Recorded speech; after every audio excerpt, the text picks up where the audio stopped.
Alô, alô. Eu gostaria só de destacar a qualidade de todas as palestras que foram apresentadas até o momento. Nós temos um tempinho para algumas perguntas, não só deste módulo, mas aproveitar que alguns dos palestrantes da manhã também estão presentes e caso exista alguma dúvida da parte da manhã, são mais do que bem-vindas as questões. Por favor. Eu só peço um favor. Nós não temos um microfone que possa ser levado até ali, então eu pediria que quem fosse fazer a pergunta se dirigisse ao púlpito para que todos possam ouvi-la. Em português. Em sua opinião, qual é a droga que vai modificar a história natural dessa enfermidade?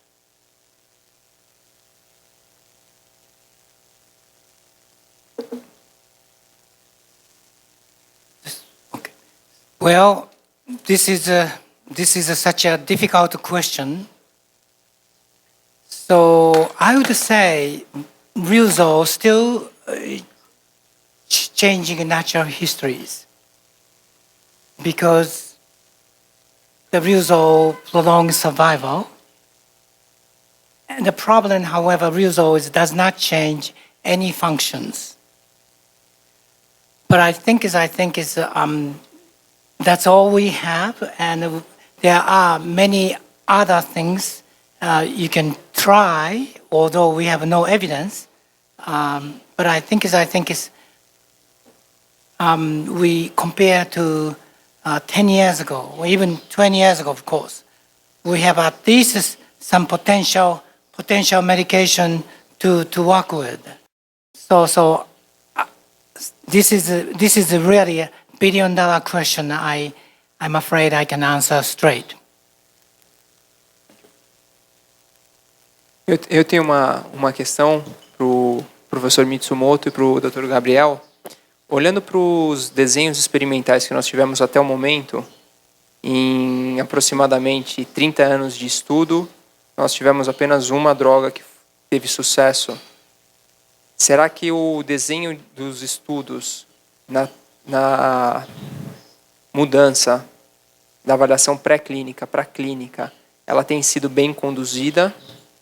E o que poderia ser proposto, né, em relação a esse tipo de avaliação?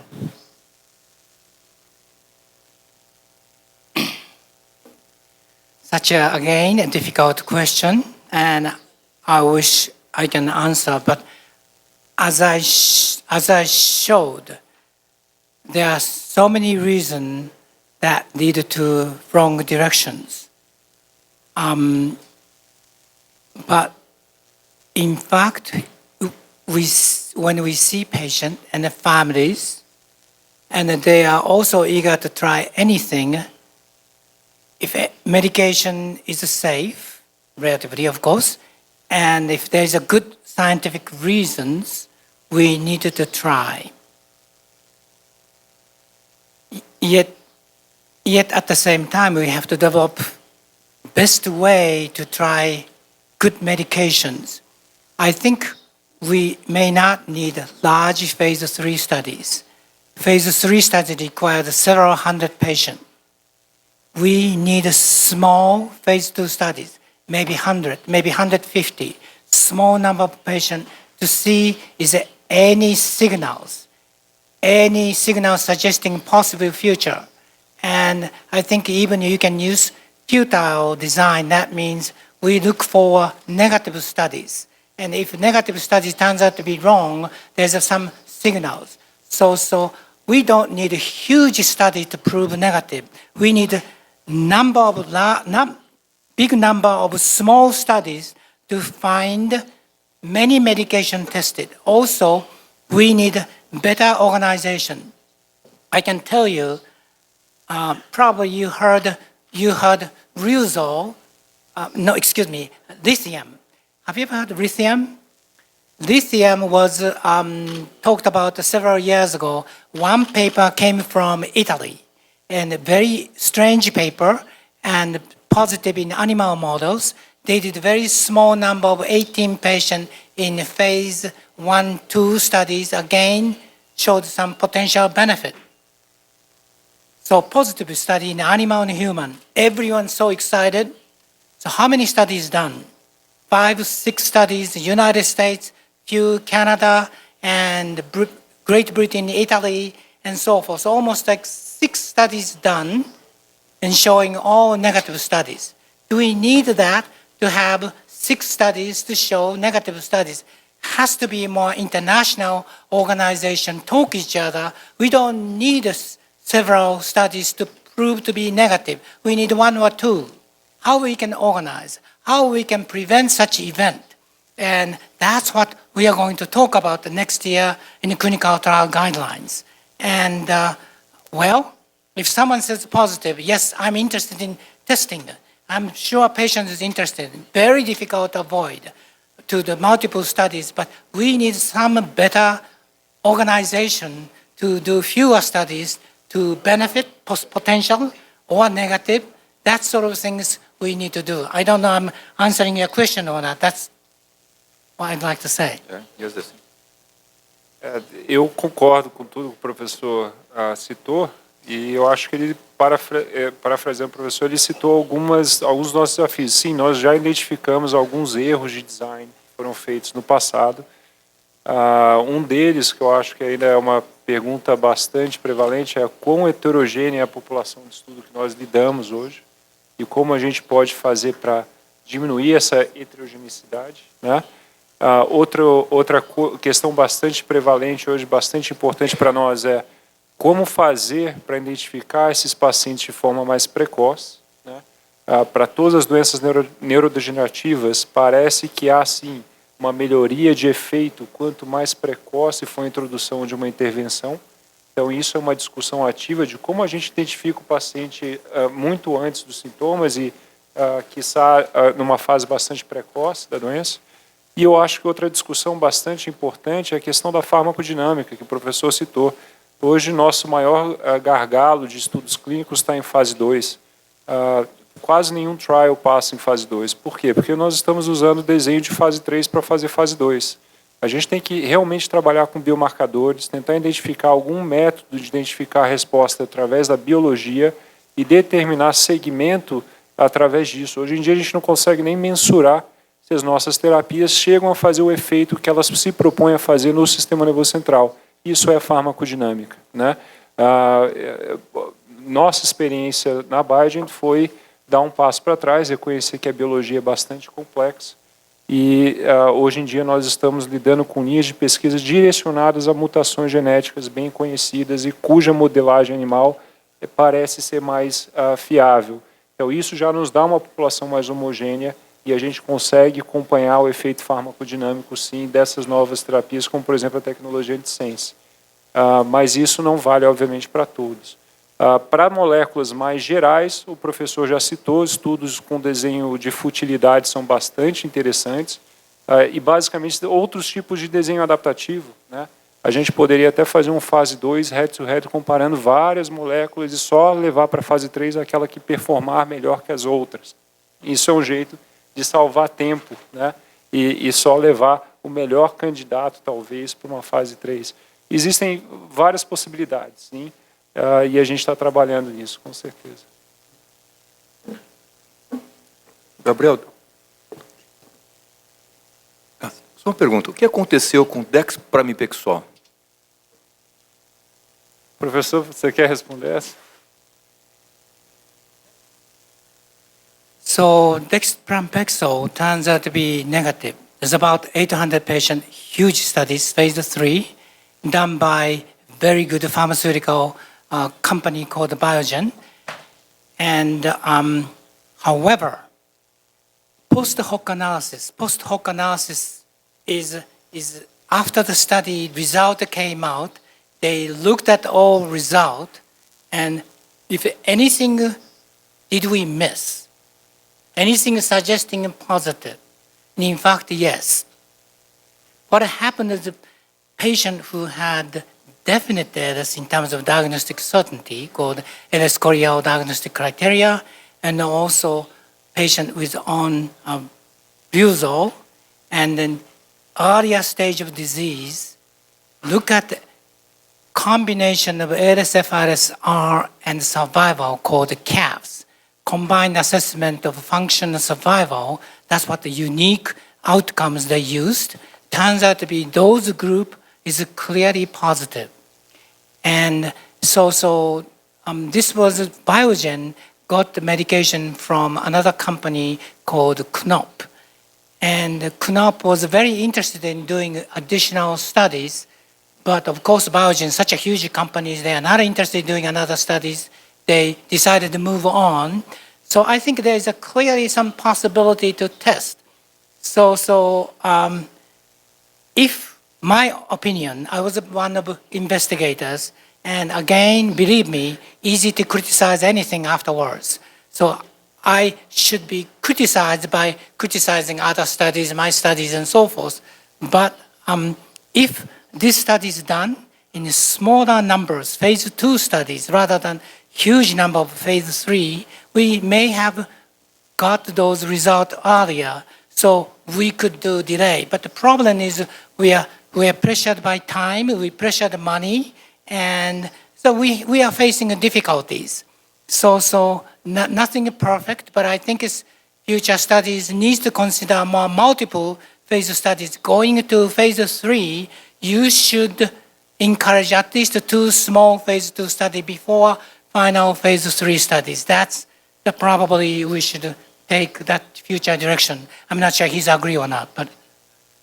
Eu concordo, eu acho que nós olhamos para estudos fase 2 com um endpoint novo, né, que combinava declínio funcional com mortalidade, que chama CAFS, e a gente viu uma tendência de resposta que era dose dependente. Quando você vê uma curva daquelas, você fica um pouco empolgado.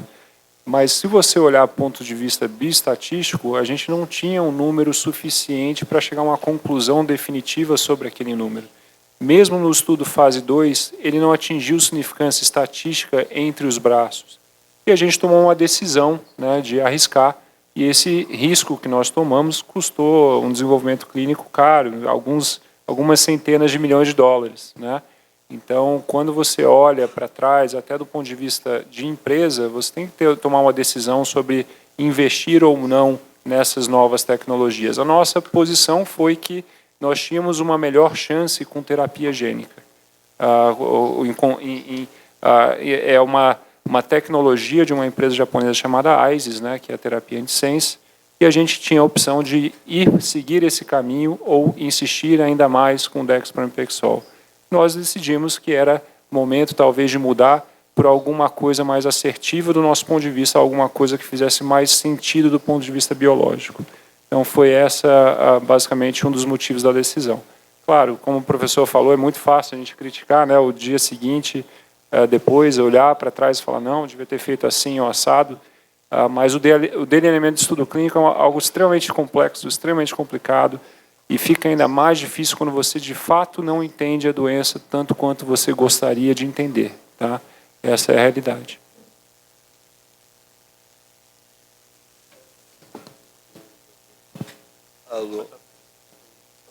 Alô? Boa tarde. Meu nome é Antônio, sou paciente em tratamento de ELA. Eu gostaria de saber do senhor, professor, qual a diferença entre esse estudo japonês com metilcobalamina e o outro estudo anterior, antigo, em que ela foi colocada como não útil para o tratamento. O senhor falou que esse estudo atual é promissor, parece ser promissor. Qual a diferença entre o resultado do estudo antigo para esse novo? É só. Let me just clarify some questions. Japanese studies, you're talking about edaravone, or that's what I showed?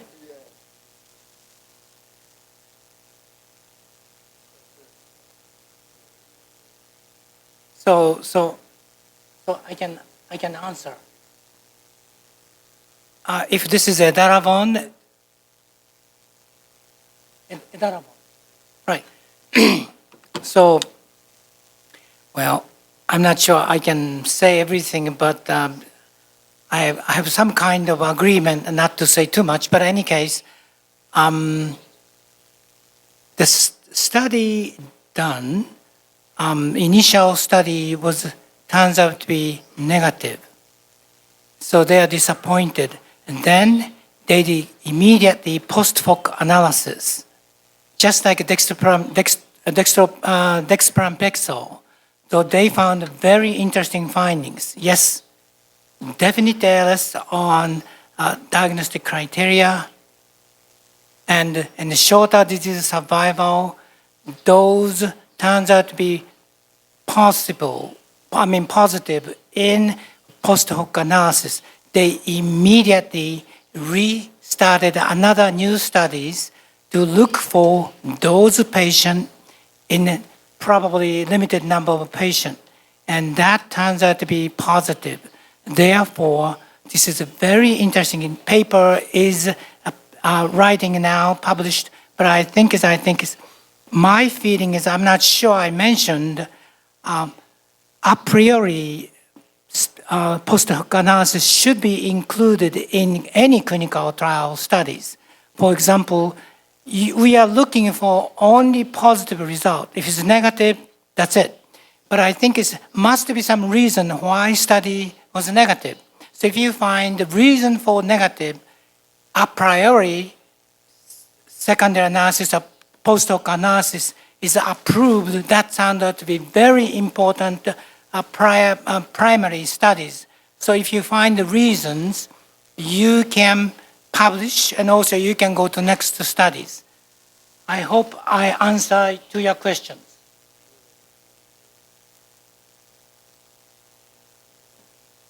Thank you. Acho que nós temos mais uma questão.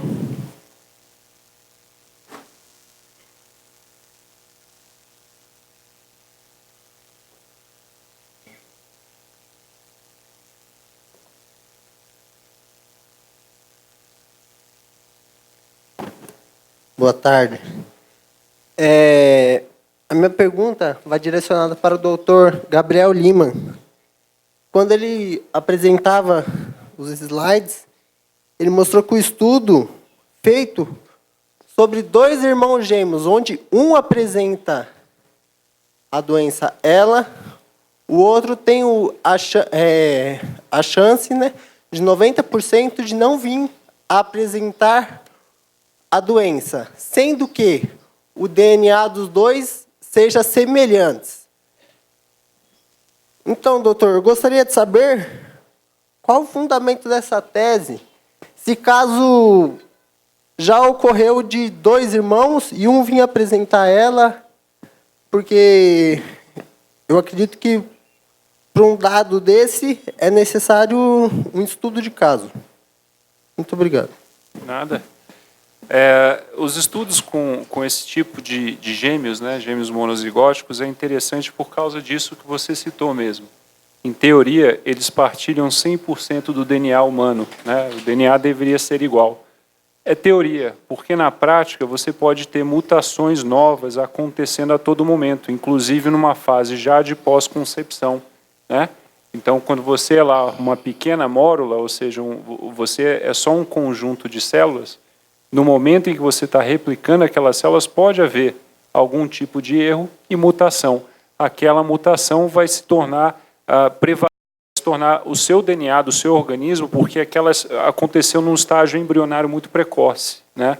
Mesmo quando a gente olha para esse tipo de mutação num estágio embrionário bastante precoce, a gente não enxerga grandes alterações genéticas que expliquem essa discordância, tá? Então, é bastante interessante. E eu acho que isso só vai ao ponto de mostrar que existe uma coisa bastante complicada que a gente não entende 100%, chamado epigenética. Epigenética é justamente o mecanismo pelo qual o ambiente comunica com o DNA humano. Tudo comunica com o DNA humano. Como eu citei também na palestra, até 10% de todo o nosso material genético não é necessariamente nosso, ele foi incorporado por vírus, por exemplo, né? Então, o ambiente e os seres humanos se comunicam toda hora através da genética, né? É assim que a evolução acontece, é assim que a gente muda. Então, falar que a gente não está identificando alterações genéticas é um pouco diferente de dizer que a genética não participa na doença, entendeu? O ambiente tem diversas formas de alterar a nossa genética e como ela se expressa. Não é porque você não tem uma mutação que aquele gene está sendo a transcrição daquele gene está ocorrendo de forma normal.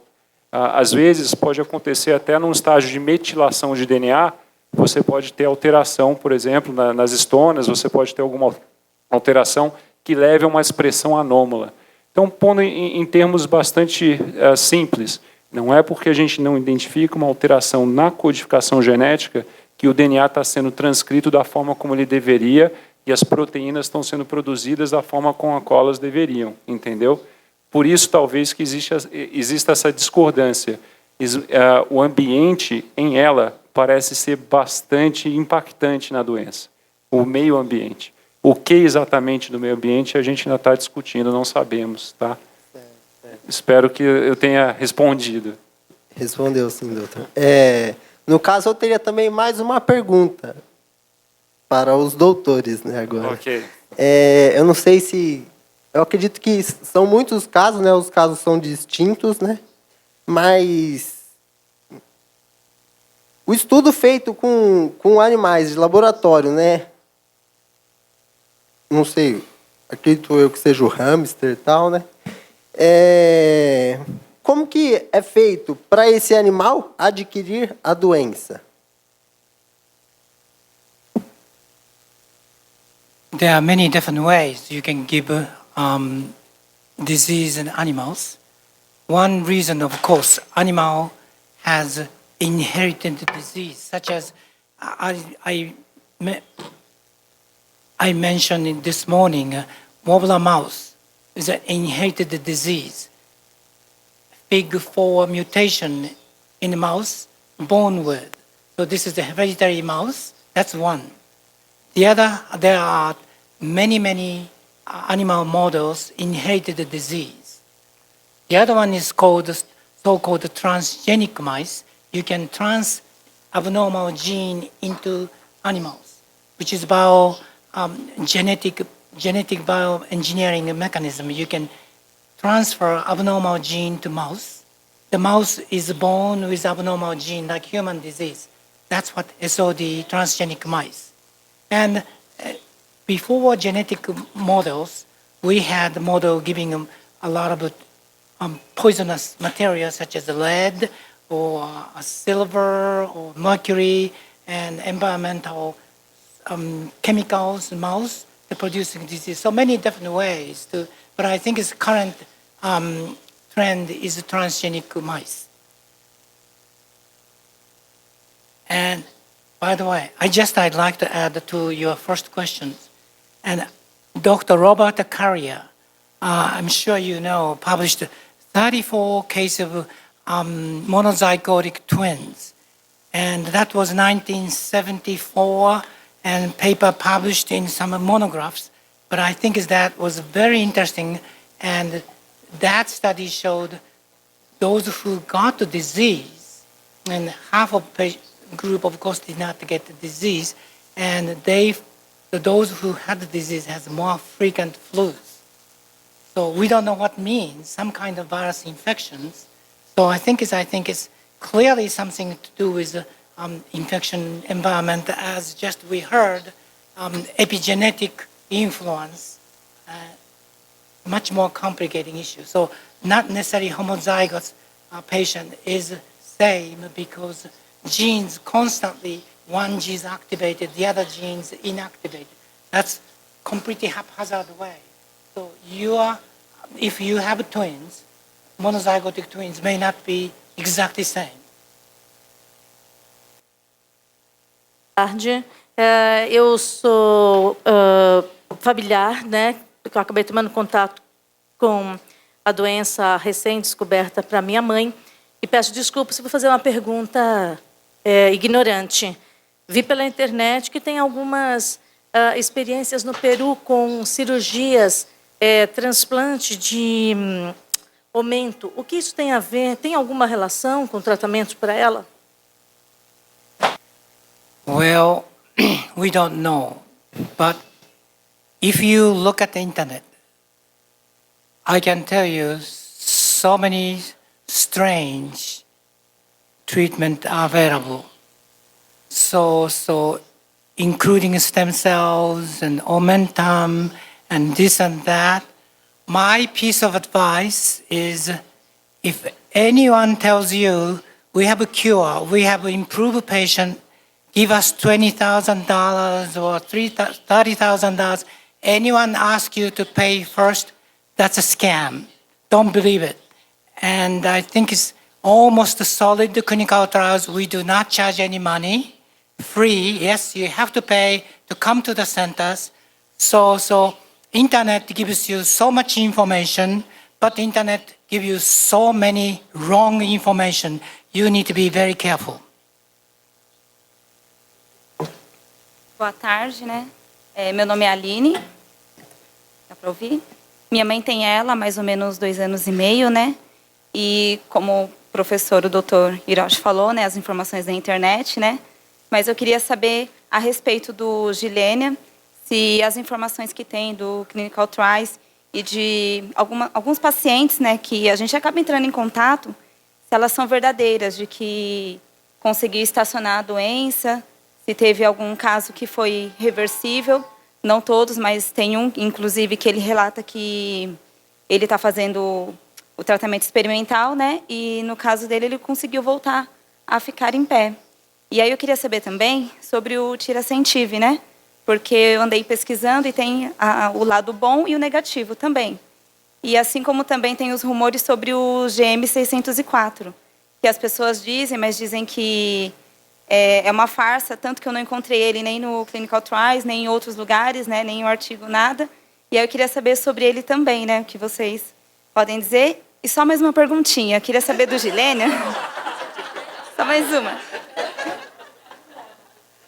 Sobre o Gilênia, eu queria saber sobre a segurança dele. Se, assim, ele é seguro, por exemplo, ele está sendo testado, mas ele é seguro, não tem nenhum caso que acelerou a doença no paciente. This is still ongoing studies. I just cannot answer that question. It's such an important question, but you need to be careful. One anecdotal, we call anecdotal, one patient information is really cannot represent the entire study population. Yes, I agree, Gilenya can cause complication to the heart and some arrhythmia, so you need to be careful. But again, clinical trial is many ways to protect the patient. We don't give a medication, forgetting about the safety, none of those. More medication cause potential side effect. Yes, we would be very careful not to cause any side effect. So it is possible. I cannot comment how bad and so forth, but that's true. Ongoing studies. You asked about the cytokinetic tirasemtiv. I cannot remember what's your question about. GM604. Oh, okay. GM604 is I'm investigators. And I spoke something wrong to Washington Post, and I'm at risk of being sued by the company, and I had some agreement, so I decided to say nothing to say anything about GM6, but you have to know small studies, so small studies can tell you, I don't know. So that's all I can say. That's it? Obrigada. Acho que um resumo só que o Dr. Hiroshi tentou passar é de que o uso de terapias inovadoras, o uso correto é dentro de estudos clínicos, tá? Onde você consegue monitorar os pacientes, primeiro em questão de segurança, e ver se eles estão evoluindo de forma negativa, e depois, caso isso venha a funcionar, isso pode ser usado em larga escala, tá? Mesmo que a molécula seja uma molécula aprovada para outras indicações, a gente sabe que não tem nenhum remédio isento de riscos. E o comportamento de cada molécula varia em cada doença. Nós já tivemos, na história da literatura médica, diversos exemplos de moléculas que eram inócuas em alguns pacientes e que se tornaram verdadeiramente nocivas a outros pacientes. Estatina em esclerose lateral amiotrófica. Estatina teve um grande boom aí, chegou a ser capa da Veja, se não me engano, uma época, né? Como um salvador da pátria do colesterol, ia diminuir o número de infartos, etc. Hoje a gente sabe que a estatina tem um efeito bastante negativo, mesmo assim é uma molécula amplamente prescrita e utilizada nas suas mais diversas formas, né? Então a gente tem que tomar cuidado, gente. Isso é um apelo que a gente sempre faz. O doutor Acari sabe que sempre que a gente vem comunicar alguma coisa, a gente toma esse cuidado de falar que drogas experimentais têm o nome de experimental porque é isso que elas são de fato, tá? Elas não são realidade e a gente precisa ter esse tipo de cuidado. Outra coisa é, se você não é da área da saúde, não está acostumado à metodologia científica e a ler artigos científicos, não tenha vergonha. Procura quem sabe, conversa com colegas, amigos, médicos ou até o seu cuidador para discutir os resultados desses trials. Com certeza ele vai te apontar inúmeras questões relativas a cada um desses estudos. Olha, e sim, esse resultado foi positivo, mas você tem que ver assim, assim, assado. Olha para isso, olha para aquilo. Coisas que a gente não atenta às vezes, mas que para quem faz pesquisa, a gente olha aquilo e fala, ok, isso aqui não é uma metodologia boa para te dizer isso, tá? Então toma cuidado só com isso. Ok. Gostaria de agradecer. I'd like to add one more, my personal experience. More than 5 years ago, we did very large clinical trials with minocycline. Have you ever heard of minocycline? Minocycline is simple antibiotics for the pimples. So many people can get minocyclines. There are few animal studies show the benefit, SOD mice. Actually, a couple of studies did not show any benefit, but those negative studies were never published. All positive papers are published. So my colleague, Dr. Gordon, did very large studies funded by NIH. We studied. The number of patients, about 500 patients, large studies, and so we went to I think it's 12 months clinical trials in a long time. Now, patient came to me, I would like to try minocycline, which is off-label. I can prescribe easily. So if anyone who is not in a study, not eligible clinical trials, sure, that's just simple antibiotics. I gave prescription to many patients to minocyclines. So it took another 2 years, study completed, and we looked at the data. Surprise, those patients who took medication did poorly, worse than placebo patient. So I prescribed minocycline probably more than 50 patients, just such easy medication. So guess how badly I felt. I made the disease worse to those who took medication. Ever since then, I decided not to give any out of studies, those open label medication, even said to be minor antibiotics, no major side effect. I think it's patient with ALS may respond to ordinary medication, regular medication, maybe differently. I don't think ALS is a central nervous system disease, probably systemic disease, and I think its medication may change. You need to be very careful to take off-label medication if any clinical study is going on. Again, that's a piece of my advice. Gostaria de agradecer a todas as perguntas e respostas. E aqueles que tiverem outras questões podem endereçar para o e-mail da Abrela. E aí nos próximos 15 dias a gente tenta redirecionar para os participantes e tentar respondê-las, ok? Muito obrigado.